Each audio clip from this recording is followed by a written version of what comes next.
కాంగ్రెస్ ప్రభుత్వంలో ఆడబిడ్డలకు అనేక సంక్షేమ పథకాలను అమలు చేశామని మంత్రి పొంగులేటి శ్రీనివాసరెడ్డి అన్నారు. ఇది మాటలు చెప్పేటువంటి ప్రభుత్వం కాదని చేసి చూపించేటువంటి ప్రభుత్వం అన్నారు. ఖమ్మం జిల్లా సత్తుపల్లిలో ఎమ్మెల్యే మట్ట రాగమయ్య ఆధ్వర్యంలో ఇందిరా మహిళా శక్తి సంబరాలు ఘనంగా నిర్వహించారు. ఇక ఇందిరమ్మ ఇల్లు ఇస్తుంటే ఆడబిడ్డల కళ్ళల్లో నీళ్లు వస్తున్నాయని మంత్రి సంతోషం వ్యక్తం చేశారు.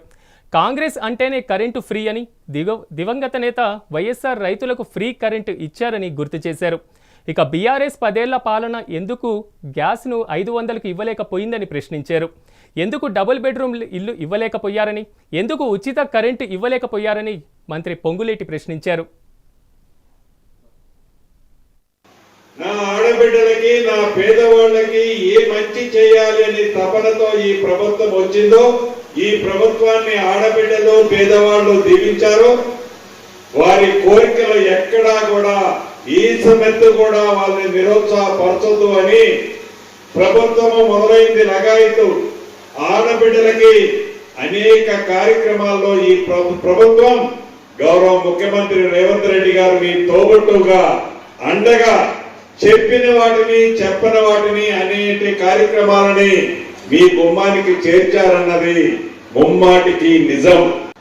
ఈ 1.5 సంవత్సరాల్లో మనం ఏదో చేయలేదు అని ఒక గ్లోబల్ ప్రచారం చేస్తున్నారు. ఈ గ్లోబల్ ప్రచారం చేసే దాంట్లో ఆనాటి 10 సంవత్సరాలలో ధనిక తెలంగాణ రాష్ట్రంగా ఉన్న ఈ తెలంగాణ రాష్ట్రంలో ఏనాడైనా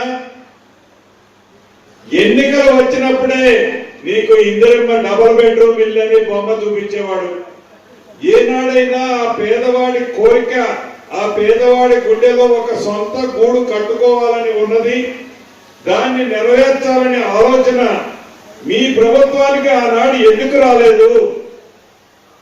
ఈ రోజు ఇందిరమ్మ ఇల్లు ఇస్తుంటే ఆ ఆడబిడ్డల కళ్ళలో చెమ్మ ఎలా ఆనందంతో పెళ్ళుగా వస్తుందో మీరు ప్రభుత్వంలో ఉన్ననాడు ఎందుకు చేయలేకపోయారు? ఇందిరమ్మ ఇల్లు ఇవ్వద్దు, లేకుంటే డబుల్ బెడ్రూమ్ ఇవ్వాలి అనే కనీస ఇంగిత జ్ఞానం కూడా మీకు ఎందుకు రాలేదు?